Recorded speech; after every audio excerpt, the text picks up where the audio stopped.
बिस्मिल्लाहिर्रहमानिर्रहीम। जेडो तुंहिंजो नाव बाझ बोडियाई मंगा, जेडो तुंहिंजो नाव बाझ बोडियाई मंगा, रिय थंभे रिय थूणिए, तूं छपर तूं छांव, आऊं कुॼाड़ो कहां तोखे मालूम सबकी। तूं सपड़ आऊं सेकड़ो, तूं दातार आऊं डोह, तूं पारस आऊं लोह, जे सन्ही त सोन थियां। अस्सलामु अलैकुम व्यूवर्स। आऊं आहियां अव्हां जी मेज़बान ताहिरा जोयो ऐं प्रोग्राम सां खणी आऊं मौजूदु आहियां सुबुह मेहरान। खोड़ सारियूं दुआऊं अव्हां जे लाइ, नेक तमन्नाऊं अव्हां जे लाइ। उमेद रखां थी त बिल्कुलु ठीकु हूंदव। अॼु जो ॾींहुं ॾाढो सोभारो आहे। 280 उर्स मुबारक आहे शाह अब्दुल लतीफ़ भिटाई साईंअ जो। शाह अब्दुल लतीफ़ भिटाई साईंअ जे सरज़मीन ते भिट ते केतिरा ई अक़ीदतमंद वॾे हुब सां, चाह सां, प्यार सां अचनि था। चादर चाढ़ी वञे थी ऐं रिवायत सां 3 ॾींहं इहो उर्स मुबारक हलंदो आहे। अव्हां सभिनीनि खे ख़बर आहे। शाह अब्दुल लतीफ़ भिटाई साईंअ जे उर्स जी जेकॾहिं ॻाल्हि कजे थी त लास्ट ईयर कुझु क्रिटिकल सिचुएशन्स हुयूं, कुझु वर्स्ट सिचुएशन्स में पाण हुयासीं, त हुन तरीक़े सां उर्स मुबारक मल्हायो न वियो, सादगीअ सां मल्हायो वियो। पर हिन दफ़े अक़ीदतमंद वॾे चाह सां, वॾे हुब सां गॾु थिया आहिनि। व्यूअर्स, शाह अब्दुल लतीफ़ भिटाई साईं जी जेकॾहिं आऊं हसब नसब ऐं ख़ानदान जी ॻाल्हि कयां त शाह हबीब जो पुटु हुयो ऐं ॿुधायो वञे थो त जमाल शाह जो पड़ पोटो हुयो। जमाल शाह केरु हुयो? शाह अब्दुल करीम बुलड़ीअ वारे जो 3 नंबर पुटु हुयो ऐं आला हसब नसब सां ख़ानदान शाह अब्दुल लतीफ़ भिटाई साईंअ जो। शाह अब्दुल लतीफ़ भिटाई साईं जी जेका शादीअ वारो जेको किसो आहे उहो बि काइंड ऑफ इंट्रस्टिंग मूंखे लॻो। पाण उन ई किसे मां हिकिड़ी लाइन मशहूरु थी त जंहिंजे हथ में चीच सैयद जी तंहिंखे लहर न लोॾो। सो जॾहिं बि शाह साईं खे पढ़ूं था त दिलि खे इत्मीनान मिले थो, हौसलो मिले थो ऐं सचाईअ वारो ॾसु मिले थो। असां पीस जी तरफ़ वधूं था, असां काइंडनेस जी तरफ़ वधूं था ऐं मुंहिंजे ख़्याल सां असांजे अंदरि में हिकिड़ो उत्साह पैदा थिए थो, जज़्बो पैदा थिए थो, वलवलो पैदा थिए थो, अॻियां वधण जो जोश पैदा थिए थो। शाह साईं जी शाइरी जी जेकॾहिं मां ॻाल्हि करियां त शाह साईं हर रम्ज़ ते लिखियो आहे, दुनिया जी हर रम्ज़ में मौजूदु आहे। शाह साईं आफ़ाक़ी शाइर, इल्हामी शाइर, दुनिया जा अज़ीम शाइर कंहिं शइ ते कोन लिखियो अथनि। ॾुखु ॾिसूं ॾुखु आहे, सुखु ॾिसूं सुखु आहे, पखी पखण, पन, धरती, जबल, आसमान, नहरूं, नदियूं, हर शइ ते लतीफ़ साईं लिखियो आहे। ऐं जेकॾहिं अहसासनि जी ॻाल्हि कयां त अहसासनि जी तर्जुमानी उन आला सतह तां कई अथनि जो मां नथी सम्झां त को ॿियो शाइर उन पीक ते पहुची सघे थो। शाह साईं जा बेत जॾहिं बि खणो उत्साह मिले थो। मां जॾहिं बि थोरो बि पढ़ंदी आहियां त दिलि कुशादी थी वेंदी आहे ऐं दुआ घुरण जो हिकिड़ो घसु मिले थो, हिकिड़ो ॾसु मिले थो। अव्हां जॾहिं बि परेशान आहियो, कंहिं बि कंडीशन, का अहिड़ी कंडीशन आहे जेका तव्हां सम्झो था त ॾुखी आहे, उन ते इंसान जो हौसलो ख़तमु थिए थो त लतीफ़ साईं खे तव्हां पढ़ो। लतीफ़ साईं खे पढ़णु मां सम्झां थी तमामु वॾी ॻाल्हि आहे ऐं ॻाल्हाइणु अञा वॾी ॻाल्हि आहे। असां वटि वॾा वॾा सेमिनार्स थींदा आहिनि, कॉन्फ्रेंसिस कोठाइजंदियूं आहिनि। बहितरीन खां बहितरीन माण्हू जिन जी PhD हूंदी आहे, जेके PhD होल्डर्स हूंदा आहिनि, शाह अब्दुल लतीफ़ भिटाई त जिन PhD कई हूंदी आहे, जॾहिं बि ॻाल्हाईंदा आहिनि त ॿुधंदो इंसान रहिजी वञे थो। अॼु बि असां वटि आयल जेके मुअज़्ज़िज़ महिमान आहिनि, तमामु मोतबर शख़्सियात असांजे प्रोग्राम में मौजूदु आहिनि। सो उन्हनि सां बि पाण कचहरी कंदासीं। लतीफ़ साईं चए थो त पाण ई पसे पाण खे, पाण ई महबूब, पाण ई ख़ल्क़े ख़ूब, पाण ई तालिब तुंहिंजो, पाण ई जल जलालहू, पाण ई जान जमाल, पाण ई सूरत पिरीअ जी, पाण ई हुस्न कमाल, सभु ई हाल मंझाई मालूम थिए। सो अॻियां प्रोग्राम जी तरफ़ अॻियां वधां थी। अव्हांखे ॿुधाईंदी हलां त डॉक्टर अली लंजवाणी साहिबु असांजे प्रोग्राम में मौजूदु आहिनि ऐं डॉक्टर अली लंजवाणी साहिबु भिट जी सरज़मीन ते पाण द यूनिवर्सिटी ऑफ सूफ़िज़म में पंहिंजूं ख़िदमतूं सर अंजाम ॾेई रहिया आहिनि। अव्हांखे आउं भलीकार चवां थी, अस्सलाम वालेकुम। उनखां अलावा व्यूअर्स अव्हांखे ॿुधाईंदी हलां त इनाम शेख साहिबु असांजे प्रोग्राम में मौजूदु आहिनि ऐं पाण दानिश्वर आहिनि ऐं संदन अॻियां मौजूदु आहियां। ॻाल्हाईंदे थोरी हिचकिचाहट बि थिए पई, थोरी घबराहट बि थिए पई। संदन जो एॾो इल्मु ऐं शाह साईं टॉपिक ई एतिरो वसी, एतिरो वॾो टॉपिक ऐं एतिरी वॾी महान शख़्सियत। अॼु उर्स मुबारक आहे सर, अव्हांखे दिलि जी गहराई सां मां भलीकार चवां थी, अस्सलाम वालेकुम। ख़ुशि आहियो? ठीकु आहियो? सो सर अॼु कचहरी थींदी शाह अब्दुल लतीफ़ भिटाई जे हवाले सां। उनखां अलावा व्यूअर्स ऐं ॿुधाईंदी हलां त भिट शाह जा रागी बि असांजे प्रोग्राम में मौजूदु आहिनि। मर्कज़ में वेठल क़ाइम लंजवाणी फ़क़ीर असांजे प्रोग्राम में मौजूदु आहिनि ऐं खाॿे पासे खां असद लंजवाणी साहिबु असांजे प्रोग्राम में मौजूदु आहिनि ऐं उनखां अलावा असांजे प्रोग्राम में साॼे पासे खां रफ़ाक़त लंजवाणी मौजूदु आहिनि। सो सभिनी भाइरनि खे मां भलीकार चवां थी, अस्सलाम वालेकुम। पहिरीं अव्हांजी इजाज़त सां असां वाई जी तरफ़ वधंदासीं। सो जी असां वाई ॿुधणु चाहींदासीं शुरूआत में।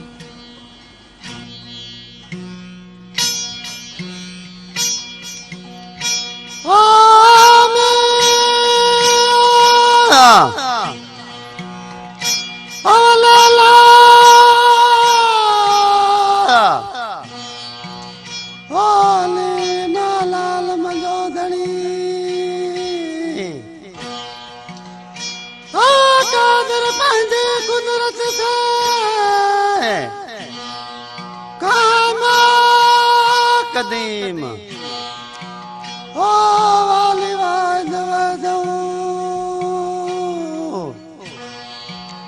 राज करब रहीम ओ तो दराज जानले जय अंदा हकीम ओ करे पाल करीम जोड़ू जोड़ जाल जू करे पान करीम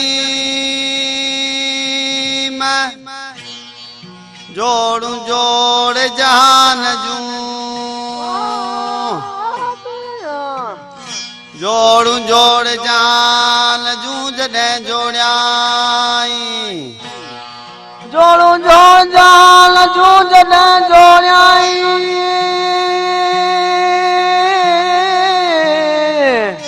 कावंद खास खल के मोहम्मद मुकाई कावंद खास खल के मोहम्मद मुकाई कलमो तै करीम ते चिटो चयाई कलमो तै करीम ते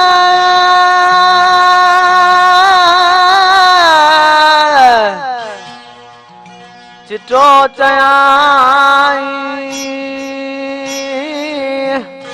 अना मौला कंद महबूबी उताई अना मौला कंद महबूबी उताई लिखी दिनाई बई सरायूं सैयद खे लिखी दिनाई बई सरायूं सैयद खे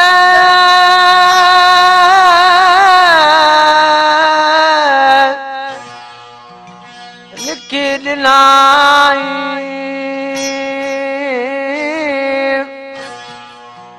बई सरायूं सैयद खे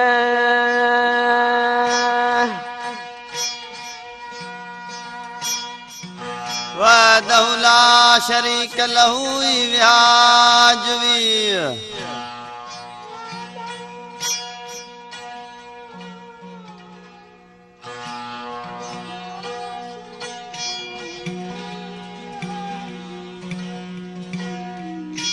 कती जे हाराए हंध तुंहिंजो ही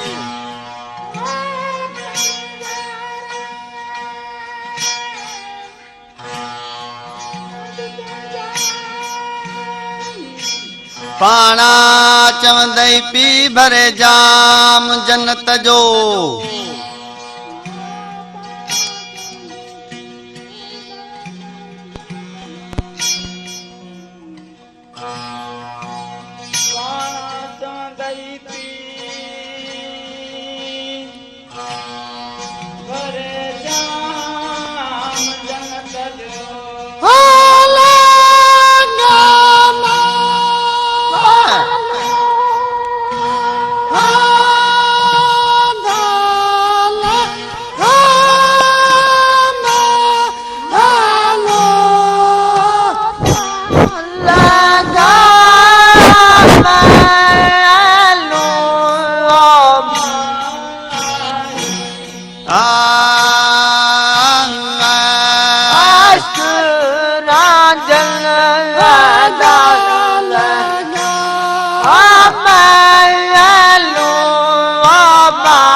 अश्क राजन दालंगा मैलू माया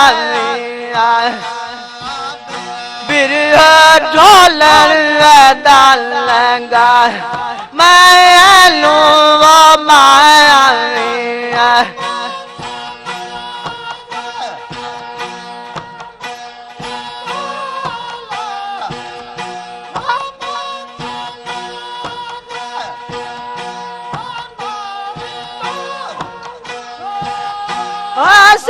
चलाया तो सगा आई लगा मैं लूवा माया अश्क राजन दालंगा मैं लूवा माया बिरया ढोलन दालंगा मैं लूवा माया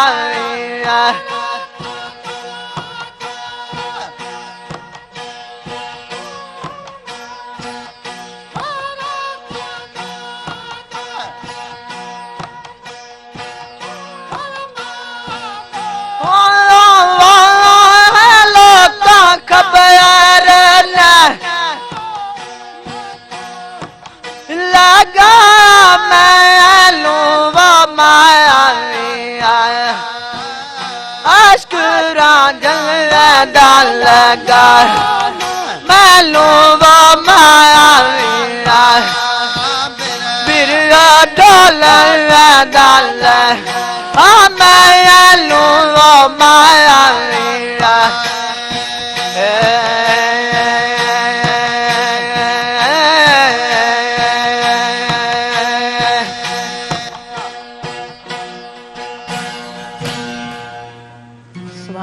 सुभान अल्लाह बहितरीन प्रोग्राम जी शुरुआत ॾाढी ख़ूबसूरत ॾाढी सुठी थी आहे ऐं जॾहिं बि तंबूरे जी रम्ज़ जॾहिं छिड़े थी त यकीनन दिलनि खे सुकून मिले थो सो प्रोग्राम जी तरफ़ अॻियां वधूं था आगाज़ प्रोग्राम जो असां करियूं पिया पर नंढो ब्रेक आहे ब्रेक जी तरफ़ वधंदासीं प्रोग्राम जो फर्स्ट ब्रेक आहे व्यूअर्स अव्हां काॾे न वञिजो ॾिसंदा रहिजो अव्हां जो पंहिंजो प्रोग्राम सुबुह मेहरान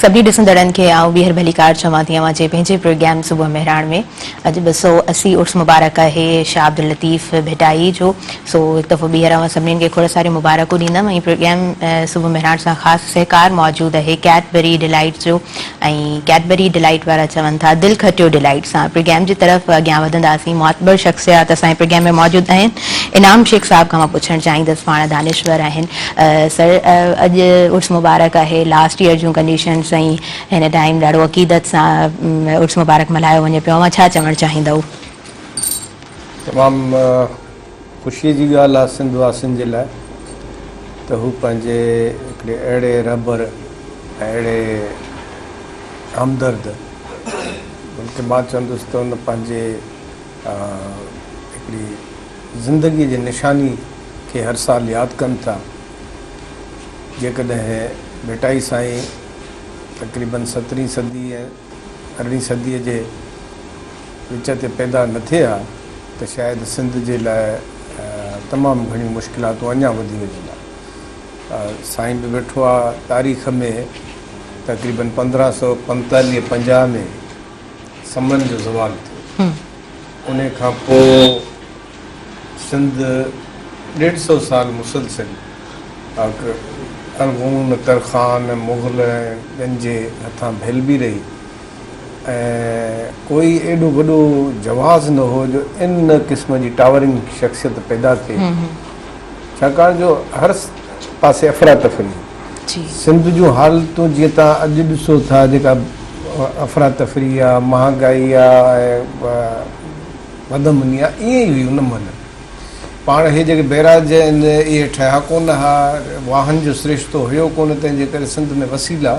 तमामु घटि आहे ऐं उन ते अखियूं तमामु घणनि माण्हुनि जूं पोइ मां त चवंदो आहियां कुदरत खे रहम अची वियो जो उन 1691-90 में शाह साईं खे पैदा कयो ऐं पोइ हुन पंहिंजे मुहबत फ़न ऐं पंहिंजो कैपेबिलिटी सां जी सिंध खे हिकिड़ी नई सिंध अॾण जी कोशिशि कई। तव्हां ॾिसंदो त हुन सितारनि खां वठी ऐं ॿूटनि ताईं, ॿूटनि खां वठी समुंड ताईं, समुंड खां वठी माण्हुनि ताईं सिंध जी चिरंद परंद हयात जीवत जेका बि लाॻापियल शइ आहे उनखे रिकॉर्ड कयो। जी बिल्कुलु ऐं अॼु असां जेको तव्हां हीअं सिंधीअ में ॻाल्हायूं था वेठा, जी हाँ इन में जेकॾहिं कंहिं अकेले शख़्स जो वॾे में वॾो कंट्रीब्यूशन आहे त उहो शाह अब्दुल लतीफ़ भिटाई आहे। बिल्कुलु बिल्कुलु त अॼु जे हालतुनि में बि जीअं भिटाई साईं जी पंहिंजी सिट रहे वखर सो विहाए जो पए पुराणो न थिए। त हाणे क्लासिक जेका शइ हूंदी आहे, क्लासिकल जेका शइ असां चवंदा आहियूं उहा ईंदी आहे हूंदी आहे जेका हर जनम जे लाइ नए रंग रूप में अचे पेश थींदी आहे।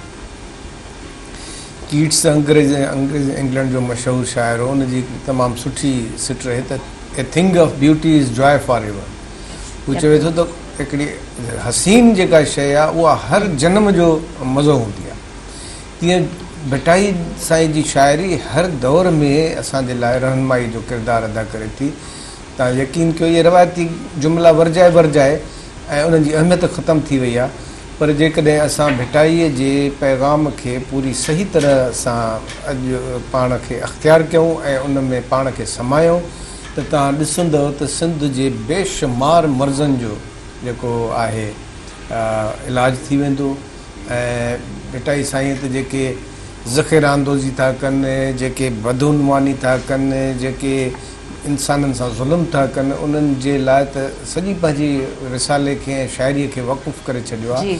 त असां उन मां पैगाम वठी अॼु जे हालतुनि में उनखे लागू करे ऐं हिकिड़ी नई बहितर ऐं पुरअमन ऐं तरक़ी याफ़्ता सिंध अॾण जे लाइ कोशिशि वठी सघूं था। बिल्कुलु बिल्कुलु तव्हां बिल्कुलु सही चओ पिया डॉक्टर इलंजवाणी साहिब खां। आउं पुछणु चाहींदसि त अव्हां उर्स मुबारक जे हवाले सां पहिरीं छा चवणु चाहींदा, उन खां पोइ वरी फर्दर ऑब्वियसली पाण डिस्कस कंदासीं। बिस्मिल्लाहिर्रहमानिर्रहीम। ऐं पंहिंजी गुफ़्तगू जो आगाज़ कंदुसि ॿिनि लफ़्ज़नि खां। लिखी ॾिनई ॿई सराहियूं सैयद खे ऐं पाणा चवंदई पीउ भरे जाम जन्नत जो। ॾिसो ही हज़रत शाह अब्दुल लतीफ़ भिटाई जो तसलसुल अॼु तव्हां ॾिसंदव हर मुख़्तलिफ़ तबक़नि जा माण्हू दरगाह जे ॾांहुं काफ़िला वठी रवंदा आहिनि। राति दरगाह ते चादर चाढ़ण जी रस्म अदा थी। उहा रस्म ईअं सम्झो त उर्स मुबारक जूं जेके तक़रीबात आहिनि उन्हनि जो आगाज़ ऐं इफ़्तिताह हूंदो आहे। ऐं इन्हनि टिनि ॾींहंनि में हिकिड़ो सरकारी सतह ते प्रोग्राम हूंदा आहिनि ऐं ॿिया वरी जेको फ़ुक़रा ऐं हज़रत शाह अब्दुल लतीफ़ भिटाई जो जेको सादात जो सिलसिलो आहे सैयद जमाल शाह खां उहो सिलसिलो हलंदड़ आहे, उहे रवायतूं हलंदड़ आहिनि। हाणे ॾिसो उन में हीअं आहे त चादर चाढ़ण जी रस्म खां पोइ वंड तक़सीम थिए थो। वंड लफ़्ज़ असां हिन में आम तौर ते हिसाबनि में बि इस्तेमालु कंदा आहियूं, यानी तक़सीम करणु। दरगाह ते जेको वंड आहे उहो वंड भले हिकु ग्रह हुजे, भले कुटी जो हिकिड़ो लुकमो हुजे, भले उहो तव्हांखे पाणी जी सबील जो हिकिड़ी सुर्की हुजे, पर उन वंड मां इंसान खे ज़हनी सुकून मिले थो ऐं जेके ज़हनी या जिस्मानी तकलीफ़ूं आहिनि असांजो इहो अक़ीदो आहे त उहे ख़तमु थियनि थियूं। ऐं उन खां पोइ लंगर लफ़्ज़ बि दरगाहुनि सां जुड़ियल आहे। हालांकि जेकॾहिं तारीख़ में ॾिठो वञे त लफ़्ज़ लंगर जेका सिख कम्यूनिटी आहे उन्हनि जो गुरुद्वारो जेको आहे उन में जेको फ्री खाधो तक़सीम कयो वेंदो आहे उन खां, पर असांजे दरगाहुनि बरे सगीर में दरगाहुनि जे सिलसिले में बि लंगर तक़सीम थींदो आहे। ऐं उन लंगर में भिटाई जे तरफ़ां कंहिं इदारे जे तरफ़ां जंहिं बि तबिके खे मिले थो उन तबिके खां नालो कोन थो पुछियो वञे, ज़ात कोन थी पुछी वञे। भील हुजे, कोली हुजे, मोहाणो हुजे, लंजवाणी हुजे, जोयो हुजे, केर बि हुजे, हर ज़ात जे माण्हू खे उहो ग़रीब ऐं ॾुतड़ियल तबिके जे माण्हू खे शाह साईं चए थो त आॾो चिकण चाढ़ मुंहिंजी मौज न सहे मकड़ी। ही जेके मौजूदा हालात आहिनि असांखे शाह साहब उन दौर में बि अॻकथी कई हुई। हाणे ॻाल्हि इहो आहे त इन्हनि 3 ॾींहंनि जे रस्मनि में जेको सिलसिलो हलंदड़ हूंदो आहे, मूं तव्हांखे ॿुधायो वंड, लंगर, दुआऊं, ऐं उन सां गॾोगॾु आख़िरी ॾींहं ते जेका हाल धागनि जी रस्म अदा कई वेंदी आहे। हाल धागनि जी रस्म में बि ईअं सम्झो त मटका हिकिड़ा उन्हनि खे जेके कोरा घड़ा हूंदा आहिनि उन्हनि में सबील विझी, उहा बि दरगाह हज़रत शाह लतीफ़ भिटाई जो गादी नशीन ऐं दरगाह जेको बुलडी शाह करीम वारे जो गादी नशीन हूंदो आहे उहे गॾु तक़सीम कंदा आहिनि ऐं उन सां गॾु ज़िक्र ऐं समा जो सिलसिलो थींदो आहे। इहो तक़रीबन ईअं सम्झो त 3 ॾींहं ते 10 खां 11 बजे दुआ थींदी आहे। उन दुआ में मां इहो कुझु ॻाल्हियूं अहिड़ियूं आहिनि जेके केतिरो जेके परसेंट असांजे सिंध जा माण्हू उन में शिरकत कनि था। बाक़ी दुनियादारी आहे, एंटरटेनमेंट आहे, उन में सॼो सिलसिलो हलंदड़ हूंदो आहे त उन में शरीक थियनि था ऐं उहा दुआ या उहा वंड वठी पोइ सभु को पंहिंजे घरनि ॾांहुं मोटे थो। इहो 3 ॾींहंनि जो शाह साईं जो जेको उर्स जो सिलसिलो आहे। 14, 15 ऐं 16 14 अदद खे जेकॾहिं तव्हां पूरो अधु कंदो त 7 जो अदद थिए थो। हज़रत शाह लतीफ़ भिटाई जी जेकॾहिं तव्हां ख़ैर जो शजरो मुबारक ॾिसंदो त हज़रत अली अलैहिस्सलाम जे तसलसल खां पोइ इमाम मूसा काज़िम अलैहिस्सलाम खां 14 7 अदद सां मिले थो। ॾिसो जीअं साईं इनाम शेख साहब फरमायो त असां सिंधी क़ौम लाइ सुता उथी जाग निंड न कजे एतिरी, यानी हर दौर में एतिरी निंड न करियो, छो जो गोलपो, सुस्ती, काहिली, पंहिंजे अंदर में ग़फ़लत करण, इहे उहे उणायूं आहिनि वाहिद हिकिड़े फ़र्द खे बि ऐं इज्तमाही तौर ते बि असांखे नुक़सान में विझनि थियूं। हींअर जेको मौजूदु आहे हालात आहिनि सिंध जा, पंहिंजे मुल्क जा, उन्हनि में घणो नुक़सान जेको असांखे थिए पियो उहा इन्हनि जो थिए पियो। त असां जॾहिं पाण सुस्त हूंदासीं, पाण उन्हनि शयुनि जो आगाज़ न कंदासीं। मिसाल मां तव्हांखे थोरो ॿुधायो वञा, ॾिसो असां लंगर तक़सीम करण जो मूं तव्हां सां ज़िक्र कयो, भिटाई जी दरगाह ते लंगर तक़सीम थींदो। अॼु हैदराबाद में, कराची में, कश्मीर में, केटी बंदर में, सिंध जे जेको हिकु मख़सूस तबिको आहे उन्हनि जे दस्तरख़्वान ते केतिरा लंगरनि जा ताम लॻंदा। छा इहो सिंधी क़ौम ते वाजिबु कोन्हे त उन लंगर मां भिटाई जे नाले ते उहे लंगर खणी उन्हनि माण्हुनि खे ॾियनि जेके ॾुतड़ियल आहिनि? इहो केरु कंदो? इन जे लाइ छा असांखे साइंसी थियोरी खपे? छा असांखे साइंसी रवैया खपनि? यानी इहा उहा शइ आहे जेको असां वटि पैगाम मौजूदु आहे उन ते असां अमल कयूं, ट्रांसफॉर्म कयूं। मां हिकु फ़क़ीर जी हैसियत सां मुंहिंजो तालुक़ु भिटाई जा जेके रागी फ़क़ीर आहिनि उन्हनि जे ख़ानदान सां आहे। यकीन कंदो अदी मां तव्हांखे इहो ॿुधायां त मूंखे दिली सुकून तॾहिं पहुचंदो आहे जॾहिं मूं भिटाई जे तसलसल में को न को अमली कमु कयो हूंदो। अमली कमु कयो, बिल्कुलु तव्हां बिल्कुलु सही चओ पिया। मां हमेशह चवंदी आहियां त ॻाल्हियूं तमामु घणी वॾियूं थी वेंदियूं आहिनि पर अमल जी असां वटि खोट हूंदी आहे, तॾहिं असां अॼु बि पोइ ते आहियूं। इहो असांजो अलमियो आहे हक़ीक़त में ॾिठो वञे थो त। इनाम शेख साहब खां मां पुछणु चाहींदमि त लतीफ़ साईं जो शऊर अवां इन ते कीअं नज़रसानी कंदो, कीअं रोशनी विझंदो, कीअं असांखे सम्झाईंदो, असांजे व्यूवर्स ताईं कीअं पहुचाईंदो त लतीफ़ साईं जो शऊर छा आहे, कीअं लतीफ़ साईं खे इहा इल्हामी ॾात थी न? जी सर प्लीज़। इन में सभु शयूं आहिनि, इन में ख़ानदानी पस मंज़र बि आहे, ॾात बि आहे, महिनत बि आहे, मोहबत बि आहे। हिकिड़ो मशहूरु उर्दूअ जो शेर आहे न त गज़ल में बंदिशो अल्फाज ही नहीं काफ़ी, जिगर का खून भी चाहिए कुछ असर के लिए। त काफ़ी शयूं जॾहिं गॾु थियूं थियनि तॾहिं हिकिड़ा गैर मामूली माण्हू पैदा था थियनि। सॼी दुनिया जी तारीख़ इन इहो थी ॿुधाए।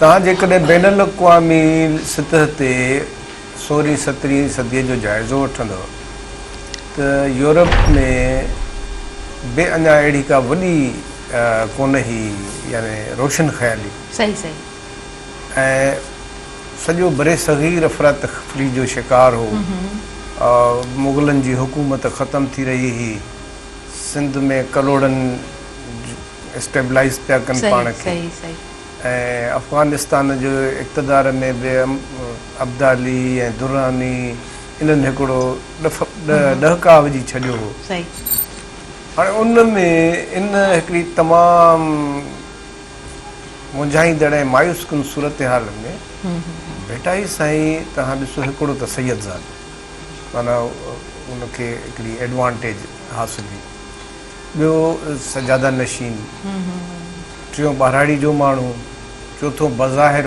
उम्मीद का फॉर्मल तालीम एॾी वॾी बि कोन्हे, हाँ बिल्कुल बिल्कुल, ऐं चौथों त वरी दुनिया खां बि बेज़ार वञी हिकिड़ी भिट ते पंहिंजो सही। तकियो ठाहियो। कम्युनिकेशन बि एॾी का घणी न हुई, खणी न हुई। ऐं ॿियूं बि जेके रवायती स्कॉलर खे प्रोफेसर थियण जे लाइ या वॾो माण्हू थियण जे लाइ जेके लवाज़मात आहिनि उहे बि मौजूदु न हुआ। सही सही था चओ। इन में हिकिड़ो अहिड़ो माण्हू पैदा थिए थो जेको इहो शऊर रखे थो 17वीं सदीअ में त के चमकियूं चीन तां, के गड़ियूं मंझि गिरनार, इस्तंबुल, रोम, सभिनी दुनिया जे वॾनि वॾनि ख़ितनि खे टच करे ऐं वरी पोइ आख़िर में अचे साईं चए थो त साईं सदाई करी मथे सिंध सुकार। हाणे हर को पंहिंजे वतन जी त तारीफ़ कंदो आहे त अलाह साईं हिनखे आबाद करे, हिनखे ख़ुशहाल रख, पर उन दौर में तव्हां हुनजो शऊर ॾिसो त दोस्त तूं दिलदार आलम सब आबाद, यानी सिर्फ़ु मुंहिंजो वतन न पर पूरी दुनिया खे तूं एॾो ख़ुशहाल कर ऐं उनखे एतिरी जेको आहे सो सुखियो रख जो सॼो आलम आबाद हुजे। मूंखे तव्हां ॿुधायो त इहो उन दौर में, मां बि फ़लसफ़े जो स्टूडेंट आहियां, मां इंटरनेशनल अफेयर्स में बि हिकिड़ी मास्टर्स कई आहे, त मूंखे ॿुधायो त उन दौर में कहिड़ी यूरोप जी ॿारहाड़ी आहे या कहिड़ो जेको आहे सो उज़्बेकिस्तान जो या सेंट्रल एशिया जो उहो कहिड़ा ख़िता आहिनि, अमेरिका जो कहिड़ो ख़ितो आहे। अमेरिका जी त आज़ादी थी आहे 1776 में, जिते हिकिड़ो माण्हू एॾो बैन अल-अक़वामी शऊर रखी ॿारहाड़ीअ जो माण्हू चए त अलाह साईं दुनिया खे बि आबाद कर। मुंहिंजी हिकिड़े सफ़ारतकार सां मुलाक़ात थी, मां चयो जेकॾहिं तव्हां असांखे थोरी रियलाइज़ेशन हुजे त असां इहा सिट गॾियल क़ौमुनि जे हेडक्वार्टर जे मथां हणूं, सही, दोस्त तूं दिलदार आलम सब आबाद कर। यानी अहिड़ी वॾी दुआ दुनिया जे लाइ शायदि कंहिं शाइर कई घुरी हुजे। त सवाल इहो आहे त हाणे भेटाई साईं जो इहो जेको पैगाम आहे इनखे अॼु जे हालतुनि में जेतिरी रिलेवेंस आहे न, मां त तव्हांजे चैनल खे मुबारकबाद थो ॾियां जो तव्हां 2 कलाक वक़ुफ़ कया आहिनि बिना कंहिं फ़ाइदे जे। पोइ असांजा जेके खाता ठहिया पिया आहिनि 7 अरब रुपया, 9 अरब रुपया जंहिंजूं बजटूं आहिनि, उन्हनि खे इहा सम्झ में कोन थिए थी त डॉक्टर S.T. सार्ले खां पोइ वॾो को कमु ई कोन थियो आहे भेटाई। उन्हनि खे इहो नथो थिए त डॉक्टर गुरबख्शाणीअ खां पोइ का कंहिं नई ॻाल्हि कई कान्हे का भेटाई ते। उहे त हिकिड़ा ग़रीब ऐं भेटाई ऐं पंहिंजे वतन सां प्यारु कंदड़ माण्हू हुआ जिन उनजी शाइरीअ खे छंडे फूके।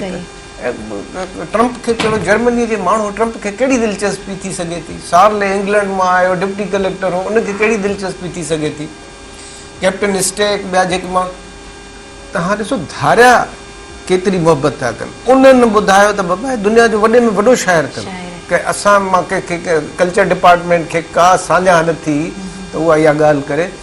भेटाई सार्ले ॿुधायो त ही मयार आहिनि, 7 हुन वॾा मयार कया।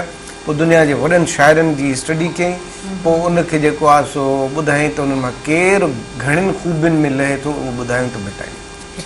त हिन दौर में बि असांजे लाइ रहनुमाईअ जो इहो हिकिड़ो उहिञाण आहे त भेटाईअ जे शाइरीअ ते, उनजे रूहानी राज़ ते, उनजे जेको आहे सो समाजी पहलुनि जे बजाए प्रैक्टिकली उनजे पैगाम ते अमल दरामद ते उनखे जेको आहे सो अॻिते वधायूं।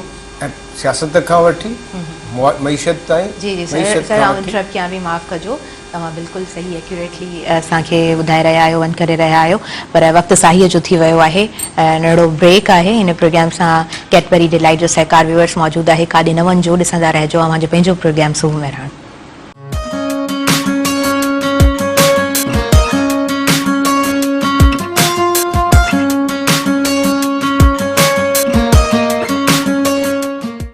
सभिनी ॾिसंदड़नि खे ॿीहर भलीकार चवां थी अव्हांजे पंहिंजे प्रोग्राम सुबुह महिराण में व्यूअर्स प्रोग्राम जी तरफ़ अॻियां वधंदासीं जी सर अव्हां प्लीज़ कंटिन्यू कयो ऐं अॼु जी सूरत हाल ऐं भिटाई साईं उनखे बि कवर कंदा हलिजो जी मां इहा पे ॻाल्हि कई त भिटाई साईं तव्हां ॾिसो त अॼु जे दौर में पूरी दुनिया में जेके बुनियादी उसूल आहिनि सुठी ज़िंदगी गुज़ारण जा उन में हिकिड़ी आहे जमहूरियत त भई तव्हांजे सोसाइटी में जमहूरियत हुजे ॿी सेकुलरिज़म त तव्हां कंहिं बि माण्हूअ जे ख़्यालनि या उन जे सोचुनि में मुदाख़लत करण बिना पंहिंजी ॻाल्हि कयो अहिड़ी तरह ॿिया जेके आहिनि रहनुमा उसूल तव्हां इहा हैरतनाक ॻाल्हि आहे त भिटाई साईं जे शाइरीअ में इहे मुंड खां शयूं मौजूदु आहिनि तव्हां मूंखे ॿुधायो त हिकिड़ो सैयदज़ादो जंहिंजो जेको सादात आहे उहो तारीफ़ूं कंहिंजूं पियो करे उन्हनि माण्हुनि जी जेके गैर मुस्लिम आहिनि तव्हां जेके हिंदू राजा ॾिसो तव्हां हिंदू किरदार ॾिसो केरु हो राय ॾियाच केरु हो साईं मूं जेके चवां राणो केरु हो मूमल केरु हुई जसूदन केरु हो इहे यानी हैरतनाक ॻाल्हि आहे इन खां वधीक सेकुलर अप्रोच केतिरी थी सघे थी अक़लियतुनि जे ख़िलाफ़ु ॾिसो था मुल्क में जेका सूरत हाल आहे उनजो इलाजु इहो आहे भिटाई जो पैगाम त हुन जा 10 ॾातार ऐं 7 सूरमियूं उन्हनि सभिनी मां तक़रीबन हिकु ॿिनि खे छॾे सभु हिंदू मज़हब सां तालुक़ु था रखनि उन खां पोइ तव्हां उनजे मुआशी पॉलिसी ते ॾिसो त हू सादगीअ ते ऐं हिकिड़े पंहिंजो लोकल शयूं आहिनि उन्हनि जे वापराइण ते ऐं गाहनि ते ॿिजनि ते मेवनि ते भाॼियुनि ते तरगीब थो ॾे त जेके इहे तव्हांखे शाही 70 अछी ताम आहिनि उन खां हीअ सादी ज़िंदगी बहितर आहे ऐं तव्हां ॾिसो जेके जमहूरियत जा बुनियादी उसूल आहिनि त तव्हां पाण जेको आहे सो पंहिंजी ॻाल्हि कयो ॿिए खे बि ॿिए जी ॻाल्हि करण जो त इहे सभु जेके रहनुमा उसूल मॉडर्न दुनिया में आहिनि उहे सभु उसूल शाह साहिब जी शाइरीअ में मौजूदु आहिनि उन्हनि ते जेकॾहिं असां अमल कयूं सिंध में ॾिसो त हे रोज़ानो अगवा धाड़ा ऐं इन क़िस्म जूं वारदातूं आहिनि इहे छो आहिनि इन जो सबबु मुआशी अणबराबरी आहे न त जॾहिं फरंगी मलाहत जे मकड़ी आया चोर चढ़ी ॿाहिरीं जेका इन्वेजन आहे उनखे शाह साहिब रद्द थो करे उन चए होशियार थो करे त तव्हां सिंध जे वसीलनि सां जेको धाड़े वाली पई थिए इहे सभु बुनियादी पैगाम शाह साहिब जे शाइरीअ में मौजूदु आहिनि उहे रुॻो इश्क जा किसा कोन्हनि जेके साईं जा सुर आहिनि भली तव्हां ससी खां माज़ूरी खां वठी हुसैनी खां वठी यमन कल्याण ताईं कहिड़े बि तव्हां सुर में वञो उहे तव्हांजे उन दौर जे ऐं ईंदड़ दौरनि जे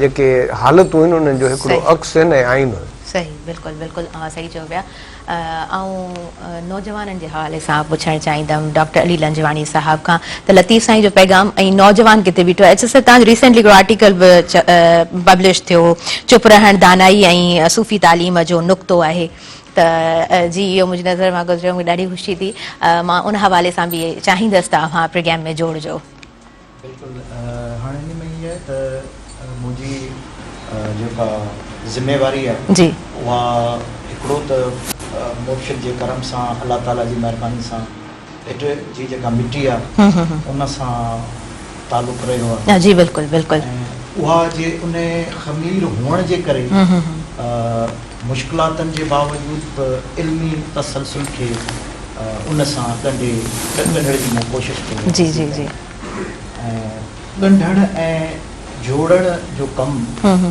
थोरो ॾुखियो ऐं मुश्किल हूंदो आहे हिकिड़ी जाइ ते उमेरी जो लफ़्ज़ इस्तेमालु कयो आहे जेका चरखे कतण में ॻंढ ॾिबी आहे धागे में जेका नज़र बि न अचे उनखे उमेरी यानी रिश्तनि खे ईअं तव्हां ॻंढो बिल्कुलु बिल्कुलु मूं पंहिंजे इल्मी तसलसल में ख़ासि तौर ते जेके यूनिवर्सिटी में नौजवान पढ़ंदड़ नियाणियूं या बचड़ा नौजवान उन्हनि खे पंहिंजे पाण सां इल्मी उमेरी जे तरीक़े सां ॻंढण जी कोशिशि ज़बरदस्त माशाल्लाह। छो जो जेकॾहिं असां उस्ताद जी हैसियत सां सही बुनियाद रिस्पेक्ट डिग्निटी ऑनर इन्हनि शयुनि ते रखी जेकॾहिं असां इल्मी ट्रांसफॉर्मेशन कयूं था त उन में छा आहे त असां कंहिं हद ताईं एटीट्यूड बिहेवियर या जेका मॉरल वैल्यूज़ एथिक नॉर्म्स उन्हनि उहे सेखारे। जी बिल्कुलु बिल्कुलु। हाणे ॾिसो जेकॾहिं असां हज़रत शाह अब्दुल लतीफ़ भिटाई जो पैगाम पढ़ाइण जे लाइ कुझु अञा एतिरी हद ताईं माना सम्झो त एडमिनिस्ट्रेटिव काफ़ी रीज़न्स हूंदा आहिनि।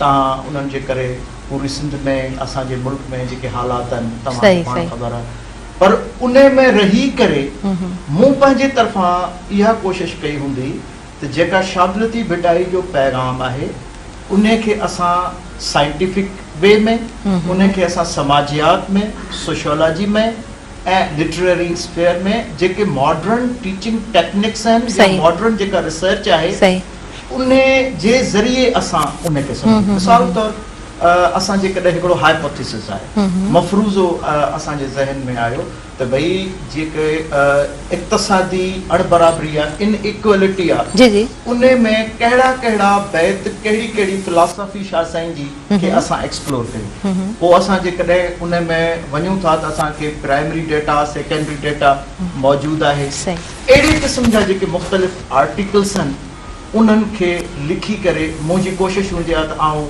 उहे यंग जनरेशन ताईं पहुचाए। छो जो जेके मुंहिंजे ख़्याल में सीनियर स्कॉलर आहिनि उन्हनि जो त अॻे इलाही सॼो कमु कयल हूंदो आहे, पर असांखे नौजवान नस्ल सां गंढिजी रहण में अञा वधीक विद द इज़ीएस्ट वे तव्हां उहा शेयर कयो जेका सम्झ में बचे। ऐं सीरियसली अवां जॾहिं ॻाल्हाईंदा आहियो, जॾहिं एक्सप्लेन कंदा आहियो त ॾाढी इज़ीली सम्झ में अचणु शुरू थी वेंदी आहे। त माशाल्लाह सां इहा बि कुदरत वारे जी ॾात आहे, या the way to deliver, how to deliver, इन ते बि असां वटि मुंहिंजे ख़्याल सां थोरी कमी हूंदी आहे त कीअं डिलीवर कजे। सो माशाल्लाह सां असां वटि उहे उस्ताद मौजूदु आहिनि उहे गुर ऐं गुण मौजूदु आहिनि। सो मां सम्झां थी त इहा मुंहिंजे लाइ बि ख़ुशी जी ॻाल्हि आहे जो सर्जन जे आॾो आउं मौजूदु आहियां ऐं एतिरो बहितरीनु तरीक़े सां उन शइ खे सम्झी सघां थी। सो प्रोग्राम जी तरफ़ बि अॻियां वधिणो आहे। इनाम शेख साहिब खां मां पुछणु चाहींदसि त सर हूअं मूं पढ़ियो आहे त लतीफ़ साईं जॾहिं पंहिंजे आख़िरी ॾिहाड़नि में हुया त पाण बिल्कुलु चुप थी विया हुया, बिल्कुलु माठ थी विया हुया, ऐं जेके उन्हनि जा फ़क़ीर हुया उन्हनि खे चवंदा हुया त पाण बिस्तरे ते सुम्ही मथां चादर विझी ऐं उनखे चवंदा हुआ त सुर केॾारो तव्हां ॻायो। ऐं पोइ वरी फ़क़ीरनि जॾहिं चादर मथे कई त उन्हनि दम धणी हवाले कयो, उन्हनि जो रूह परवास करे चुको हुयो हिन दुनिया मां।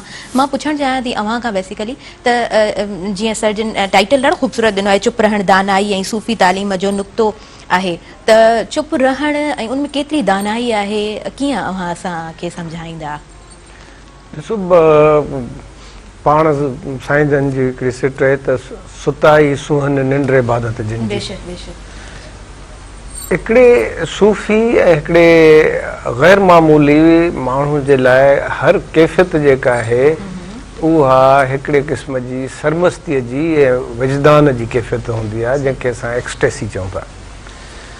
शाह साहिबु पंहिंजे फ़क़ीरनि सां वेठो हूंदो हो हिकिड़े ख़ुशगवार मूड में, तॾहिं बि इंजॉय कंदो हो।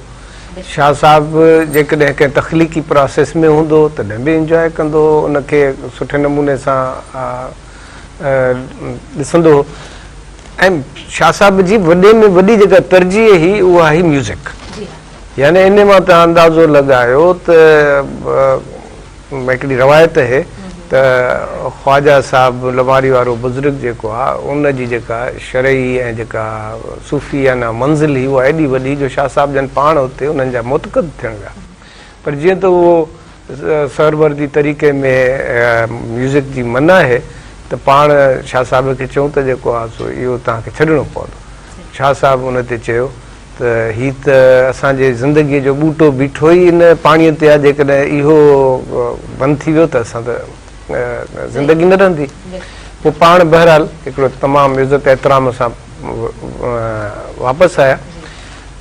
इंसान खे हर इंसान खे जेको बि इन हिकिड़ो तदब्बर वारो इंसानु आहे उनखे ख़बर पइजी वेंदी आहे त भई मुंहिंजी ज़िंदगीअ जो आख़िरी पीरियड हले पियो। कुदरती को इल्हाम आहे मां सम्झां थी उहे माण्हू जिन जा काइनात सां या ईअं चऊं अलाह जे ज़ात सां ऐं ॿिनि शयुनि सां नातो रिश्तो ॻंढियल आहे उनखे इन क़िस्म जूं महसूसात थींदियूं आहिनि। शाह साहब पंहिंजे ज़िंदगी जे आख़िरी पीरियड में पंहिंजो पाण खे हिकिड़ी अनएंडिंग म्यूज़िक सां ॻंढे छॾियो ऐं तव्हां ॾिसंदव त उहो जेको समाज जी जेका महफ़िल थी जेको आम रिवायत मशहूरु आहे त उहो समाज जी महफ़िल जारी रही ओचितो हिकिड़े फ़क़ीरनि उथी ॾिठो त शाह साहब पंहिंजे धणी सां वञी मुलाक़ात कई त उहो म्यूज़िक हिकिड़ो वे आहे हिकिड़ो तरीक़ो आहे जंहिंजे ज़रिए तव्हां पंहिंजे रूह खे काइनात जे राज़नि सां ॻंढियो था। ऐं असांजे हिकिड़े सूफ़ी बुज़ुर्ग आहे इमामुद्दीन फ़क़ीर उनजो ॾाढो हिकिड़ो सुठो कलाम आहे त इमामुद्दीन लुड़ंदो वञ इन ये वहदत जे वाहड़ में मिलियो पाणी ऐं मंझि पाणी थियण पोइ धार मुश्किल आहे। त उहो पाणीअ में जॾहिं मिले थो एको जॾहिं उन में वॾे यूनिट जॾहिं जुज़ जॾहिं कुल में ज़म थो थिए जॾहिं कणो जॾहिं खरार में वञी ज़म थो थिए त दर हक़ीक़त उहो पंहिंजे आख़िरी मंज़िल ते पहुचे थो। ऐं बिटाई साईं खे बि हिकिड़ो अलाह ताला मक़सदु ॾिनो हो पर्पज़ ॾिनो हो उहो पर्पज़ हुननि पंहिंजे क़ौम सां शेयर कयो डिलीवर कयो मिशन पूरो थियो ऐं मिलियो पाणी मंझि पाणी थियण को धार मुश्किल आहे। सुभान अल्लाह।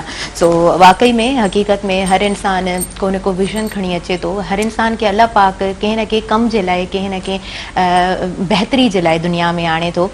सो अॼु जे दौर में अॼु जे हालातनि में लतीफ़ साईं जो शऊर लतीफ़ साईं जो रिसालो छा सेखारे थो सर सिंपली तव्हां कीअं असां सां साईं जन जी इजाज़त सां इहा ॻाल्हि थोरो अॻिते वधाईंदुसि त शाह साहब जन तव्हांखे ख़बर आहे त मारू टूथी या सांघियड़ा इहो हिकिड़ी सिंध में रहंदड़ माण्हुनि जा नाला शाह साहब लिखिया आहिनि मुख़्तलिफ़ बैतनि में मुख़्तलिफ़ सुरनि में ऐं पाण फ़क़ीरी जमायत सां गॾु पेरे प्यादो सफ़र कंदा रवायतूं मिलनि थियूं मुंहिंजे इल्म मुताबिक़ जेके हिकायतूं मिलनि थियूं त आख़िरी महीनो जेको शाह साईं जी ज़िंदगी जो हो उन में तक़रीबन 21 ॾींहं खनि मिलनि उन में पाण सफ़र जी सर ऐं चाहियां थी त इनाम शेख साहब खां इन जे हवाले सां पुछूं छाकाणि थोरो टेक्निकल प्रॉब्लम हूंदो आहे ऐं चाहींदसि त अव्हां जॾहिं ॻाल्हायो त अव्हां जो आवाज़ बि प्रॉपर असांजे व्यूअर्स ताईं पहुचे।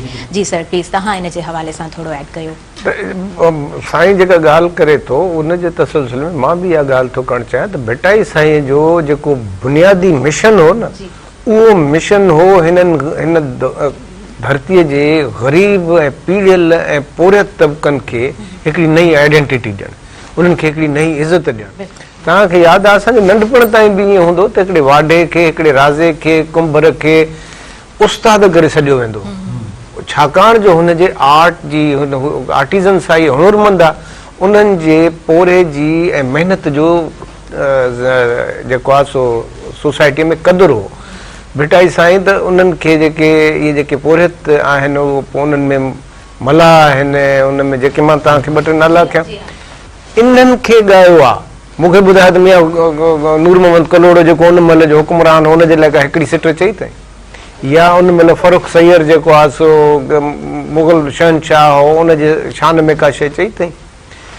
हुन जेके बि पंहिंजियूं काविशूं कयूं आहिनि उहे ऐं ख़ासि तौर ते औरत ते तव्हां ॾिसो औरत छा ई मिसाल मोखी छा कंदी गुतो हलाईंदी शराब खानो हलाईंदी न मूं महिल छा ई मूं महिल हिकिड़ो टिकसाट कयूं वेठी न सोणी छा ई जॻह पंहिंजे छड़े मुड़ुस खे छॾे ऐं हिकिड़े पंहिंजे इश्क जे हिन में हुई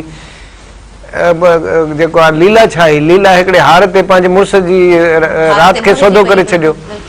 इहे उहे डिस्कार्डेड ऐं रद्द थियल किरदार हा सोसाइटीअ खे जंहिंखे भिटाई जहिड़े जादूगर जी छुयो त उहे किरदार रोशन थी विया उहे त आइडियल थी विया उन्हनि खे दुनिया जेका हिसा पंहिंजे मथे ते रखियो। इन मां तव्हां अंदाज़ो लॻायो त जेके जेन्युइन आर्टिस्ट आहिनि जेके वॾा माण्हू आहिनि उहे हमेशह पंहिंजो पाण खे नंढनि माण्हुनि सां सलाड़े रखंदा आहिनि। हलकड़ा ऐं जेके जिनजी का सित न हूंदी आहे जिनजा टके जा इंट्रस्ट हूंदा आहिनि उहे पाण खे वॾनि माण्हुनि सां ॻंढींदा आहिनि ऐं पाण खे बि वॾो माण्हू सॾाईंदा आहिनि। भिटाई पंहिंजे रूह में जेको माण्हू मुतमइन हूंदो आहे उनखे दुनिया जे सर्टिफिकेटनि जी ज़रूरत न हूंदी आहे। हुनखे हर सर्टिफिकेट पंहिंजे अंदर मां ई पंहिंजे काविशनि सां, पंहिंजे पैगाम सां, पंहिंजे सोच सां सेट हिकिड़ो इत्मीनान जेके चइबो आहे इत्मीनान जो नशो, उहो नशो हूंदो आहे। तंहिंजे करे हो वेरिफिकेशन तव्हां खां मूंखां न वठंदा त मां वॾो माण्हू आहियां, कंहिं अख़बार जे कटिंग खां, कंहिं टीवी प्रोग्राम, हुननि खे जेको आहे सो ख़ुदि मुतमइन हूंदो आहे। ऐं उहो इत्मीनान अलाह साईं तय करे छॾियो आहे त जॾहिं तव्हां हुकूक अलाह खां वधीक हुकूकुल इबाद आहिनि, जे अलाह जे मख़लूक सां तव्हां प्यारु कंदव, अलाह जे मख़लूक खे सर्व कंदव त तव्हांखे अलाह साईं उनजो उजूरो हिन दुनिया में बि ॾींदो। मुंहिंजो ॾाॾे खां पर ॾाॾे तॾहिं ॾाॾे या असांजा जेके 4-5 नस्ल आहिनि उन्हनि खां पोइ ख़बर ई कोन थी पए केरु हा कॾहिं हुया। पर इहे माण्हू जिन अवाम सां प्यारु कयो, पंहिंजे वतन सां प्यारु कयो, उन्हनि खे अलाह ताला हिन दुनिया में ई हिकिड़ी अक़ीदत जो वॾो समुंड बख़्शे छॾियो आहे। लखे करोड़े माण्हू अॼु हुनखे सॼी दुनिया में यादि कनि था। ऐं जेसि ताईं दुनिया रहंदी आहे, दुनिया खां पोइ बि इन ख़िदमत जे करे त हुननि हुकूकुल इबाद कई, इंसान ज़ात सां मुहबत कई, तफ़रक़े खे ख़तमु कयो, आम माण्हूअ जी इज़त कई। तंहिंजे करे अलाह ताला हुननि खे बि वॾो हिकिड़ो रुतबो ॾिनो, मान मर्तबो ॾिनो, उहा ऊचाई ॾिनी। बेशक तव्हां बिल्कुलु सही चओ पिया। अॼु लतीफ़ साईं जो फ़िक्र, लतीफ़ साईं जो रिसालो, लतीफ़ साईं जो मैसेज हिन दौर में केतिरो कमु अची सघे थो। हालांकि ॻाल्हि कजे थी त सदियूं पुराणी मिसाल जे तौर ते सदियूं पुराणी ॻाल्हि आहे, पर ठहकंदड़ हिन दौर जा मिसाल जे करे ॾिसजनि त उहा ॻाल्हि ठहकंदड़ असांखे मिले थी। मां तव्हांखे ॿुधायो न त जेका क्लासिक हूंदी आहे, मिसाल तौर ते शेक्सपियर आहे। हाणे शेक्सपियर खे हर इंग्लैंड में हर दौर नए तरीक़े सां सुञाणे थो वठे। जीअं रोमी आहे, उनखे दुनिया हर दौर में नए तरीक़े सां, तव्हांखे शायदि ख़बर हुजे त मौलाना रोम जेको जंहिंखां पाण शाह साहब बि मुतासिर आहे, उनजी हाणे शाइरी वरी यूरोप में वेस्ट में नए तरीक़े सां ॻाइजे पई ऐं नए तरीक़े सां उनखे। त इहे जेके क्लासिकल किरदार हूंदा आहिनि उहे पाण बि जीअं भिटाई साईं चयो न वखर सो जीअं हा जेको मां पहिरियों पढ़ियो जो पए पुराणो न थियो, उहा हिन दौर में बि शाह साहिबु इन शइ ते फोकस थो करे त जेकॾहिं महिनत खां सवाइ जिनी डांग न ॿिज तिनी बि तुंहिंजो आसरो, पोइ उभारे सिज अवल ॾींहुं उन्हनि खे। त ॻाल्हि इहा आहे त मायूसी जे कैफ़ियत में ऐं महांगाई, दरबदरी, बेरोज़गारी ऐं समाजी ज़िलत वारी कैफ़ियत में भिटाई साईं जहिड़नि माण्हुनि जो, शाइरनि जो, आलमनि रहबरनि जो किरदारु अञा वधीक रिलेवेंट थी वेंदो आहे। उन्हनि जी हिकिड़ी सिट, हिकिड़ो पद, हिकिड़ो जुमिलो या हिकिड़ो लफ़्ज़ बि रहनुमा रोशनी थी वेंदो आहे। तंहिंजे करे हे तव्हां सम्झो था जेको प्रोग्राम थी रहियो आहे इनखे लखे माण्हू ॾिसंदा। इन्हनि लखे माण्हुनि मां कंहिं हिकिड़े 100 माण्हुनि जे दिलि ते बि हिकिड़ो जुमिलो असरु करे त हिकु नुक़्ते विच ॻाल्हि मुकदी आहे हिकिड़े जुमिले सां। त असां सभिनी जो इहो आहे त भिटाई जे पैगाम खे वधीक सादो, वधीक सलूणो करे ऐं अवाम जे ॾाढो पेश कयूं ऐं उन्हनि खे ॿुधायूं त तव्हांजे जेके हिन ऐं ईंदड़ मुस्तक़बिल में जेके चैलेंजिस आहिनि उन्हनि में ऑलरेडी तव्हां वटि हिकिड़ा रहनुमा उसूल रहनुमा जेके हिन से नुक़्ता मौजूदु आहिनि। उन्हनि खे रुगो कयो। नौजवान जेके आहिनि, मूंखे तव्हां ॿुधायो त भिटाई साईं जी जेका शाइरी ही आहे, जेका हुनजी तख़लीक़ी सलाहियत हुई, उहा हीअ हिकिड़े राति में त न ठही न। जोगियुनि सां, नांगनि सां, मुख़्तलिफ़ हिकिड़े समाज जे धिकारियल माण्हुनि सां सालनि जा साल सफ़र कंदा वधंदा हुआ। हिंदुनि जे, बुद्धनि जे मज़हबी जेको आहे सो तीर्थनि ते, आस्थाननि ते वेंदा हुआ ऐं उन्हनि जे दोस्तीअ में बि मुख़्तलिफ़ ख़्यालनि जा माण्हू मौजूदु आहे। उतां ख़ुदि साईं जन जी लर्निंग थी, उन्हनि सोसाइटीअ खे ॾिठो, उन्हनि सोसाइटीअ जे अंजनि खे ॾिसी ऐं पोइ हिकिड़ी असांखे रस्तो ॿुधायो त अॼोके दौर में बि वधि में वधि इहा ॻाल्हि असांखे फोकस करणु खपे त शाह साईं जे पैगाम खे ख़ासि तौर ते, मां ख़ासि तौर ते तव्हांजे मीडिया जे ज़रिए ॾींदुसि, तव्हांजो नओं नसुल जेको तव्हांजो ॿारु आहे उनखे सम्झाइणो आहे थ्रू गैजेटरी टेक्नोलॉजी ऐं मॉडर्न इक्विपमेंट जे, त तव्हांखे पंहिंजे विरसे ते फ़ख़ुरु करणु खपे त तव्हां वटि हिकिड़ो हिन 17वीं सदीअ में हिकिड़ो अहिड़ो इंसान पैदा थियो हो जेको इंसान दुनिया सां तव्हांखे बरमेचण जी सलाह थो ॾे सही। ऐं तव्हांखे उहे ॻाल्हियूं थो ॿुधाए जंहिंसां तव्हां हिकिड़ी मॉडर्न सोसाइटी जी तश्कील करे सघो। बिल्कुलु बिल्कुलु तव्हां सही चओ पिया। उते रंग नस्ल मज़हब हेठि मटाई सॼो फ़र्क़ु जिथे ख़तमु थी थो वञे, उहो ई त सबक़ु, उहो ई त लेसन असांखे अॻियां पहुचाइणो आहे, हिन ई शइ खे त असांखे सम्झणो आहे। उन खां अलावा यस न्यूज़ ब्रेक जी तरफ़ असां पहिरीं वधंदासीं। व्यूअर्स काॾे न वञिजो, ॾिसंदा पंहिंजो प्रोग्राम